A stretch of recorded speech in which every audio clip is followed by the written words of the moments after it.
मैं नहीं कह रहा हूं, तुलसीदास जी कह करके गए हैं कि सो नृप अवश्य नरक अधिकारी। अब ये राजा लोगों ने कभी ये रामायण सुनी नहीं थी कि क्या था वो भगवान जाने, लेकिन यहाँ क्लियर लिखा हुआ है जासु राज प्रिय प्रजा दुखारी सो नृप अवश्य नरक अधिकारी। तो उन्होंने कहा मेरे राज्य में तू ये नहीं कर सकता, कौन है तू? तो इसने अपना परिचय दे दिया कि मैं कलयुग हूं, और जो आप मुझे मारने की धमकी दे रहे हैं, आप मुझे मार नहीं सकते। क्यों? मैं राजा हूं। बोला आप राजा हैं द्वापर युग के, अब मुझे आना है वर्ण।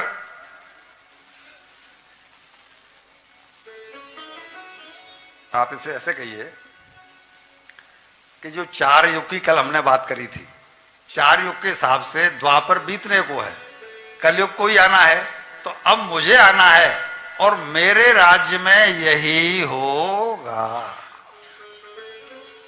आप कुछ नहीं कर सकते, आप न मुझे मार सकते हैं न मुझे अपने राज्य से निकाल सकते हैं, क्योंकि मेरा आगमन होगा। सृष्टि का विधान यही है। और जब इसने ऐसा कहा तो परीक्षित महाराज ने सोचा कि सत्य है, द्वापर के बाद कलयुग को आना ही होता है, तो सृष्टि का नियम ही है, तो मैं इसको मार नहीं सकता, मैं इसको राज्य से निकाल नहीं सकता। लेकिन फिर बोले कि नहीं, मेरे राज्य में तू ऐसा अधर्म नहीं कर सकता। तो बोला ठीक है, जब तक आप हैं, आप पांडव वंशी राजा हैं, जब तक आप हैं मैं कोई उपद्रव नहीं करूंगा।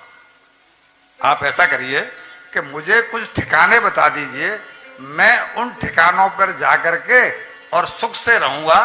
जब आपका समय पूरा हो जाएगा तब मैं अपना असर दिखाऊंगा, जब तक आपका राज्य है तब तक मैं चुप रहूंगा। तो इन्होंने उसको 4 ठिकाने दिए। अब बहुओं बेटियों जिनके पति यंग हैं और जो खुद, चलिए तो वो समझ लो 4 स्थान कौन से दिए गए हैं? द्यूतम, पानम, स्त्रिय, शूना, यत्ता धर्म सह चतुर्विध। जुए में पहला स्थान किसमें है? दूसरा स्थान ड्रिंक में, सुरा में। तीसरा स्थान उल्टा स्त्रियों का संग। स्त्री शब्द यहां लिखा है, लेकिन जिसकी व्याख्या में लिखा है कि उल्टा स्त्रियों का संग मीन्स अपनी पत्नी के अलावा यदि किसी दूसरे से संबंध है तो वो आदमी ये कलयुग में रमण कर रहा है। जो आदमी जुआ खेलकर पैसा कमा रहा है, जुआ खेलना मतलब जो मनोरंजन के लिए खेलने बैठ जाते हैं वो तो अलग बात है। जुआ खेल करके जो पैसा कमा रहा है, जैसा कि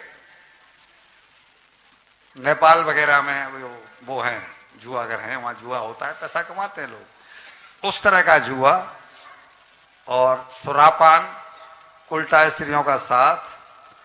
और चौथा स्थान जो मैंने महिलाओं को सचेत किया, बहुओं को सचेत किया, चौथा स्थान है घरेलू हिंसा। यहां हिंसा शब्द लिखा हुआ है। यहां हिंसा से मतलब जो देश आपस में लड़ रहे हैं उनसे संबंध नहीं है। घरेलू हिंसा, पति पत्नी के बीच में जो आपस में टकराव होता है, सास बहू के में होता है, यानी हमारे घर में अगर कोई भी कलह होता है, इट मीन्स उस घर में कलयुग पूरी तरह से घुस। तो अब इसको निकालने की जिम्मेदारी किसकी? चुप क्यों हो गई? हाँ, ये इसने दोनों हाथ उठाए, हमारी जिम्मेदारी है। कौन करेगा?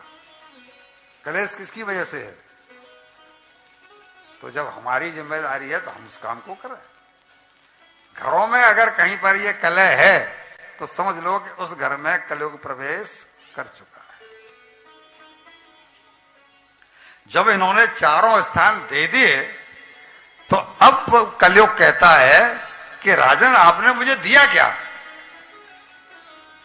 अरे तेरे को 4 ठिकाने दिए ना, तो बोला ये चारों तो आपके राज्य में हैं ही, कल्पना तो करो कि वो राज्य क्या होगा जिस राज्य में ये चारों हैं ही नहीं। पांडवों की पूजा, पांडवों को कृष्ण भगवान ने अर्जुन को अगर अपना सखा बनाया तो क्या ऐसे वैसे कोई बना लिया था? भगवान का मित्र है कोई बनेगा तो ऐसा वैसा तो नहीं बनेगा। ये दिव्यता है उस कुल की। तब तो कुंती उनकी बुआ थी जिनके ये पुत्र थे। दिव्यता के बिना, सद्भावना के बिना भगवान के से प्रीति हो ही नहीं सकती। मैं 7 दिन तक इसी बात को कहूंगा और आपका ध्यान खींचूंगा। कल भी मैंने कहा था कि बड़े बड़े गीता के कैंप लग रहे हैं, बड़े बड़े सेमिनार गीता के हो रहे हैं, और गीता में जो प्रथम सूत्र है वो गीता एक ही बात कहती है कि तुम शरीर, और क्या कहती है? तुम आत्मा हो। ममै वांशो जीवलोके जीवभूत सनातन।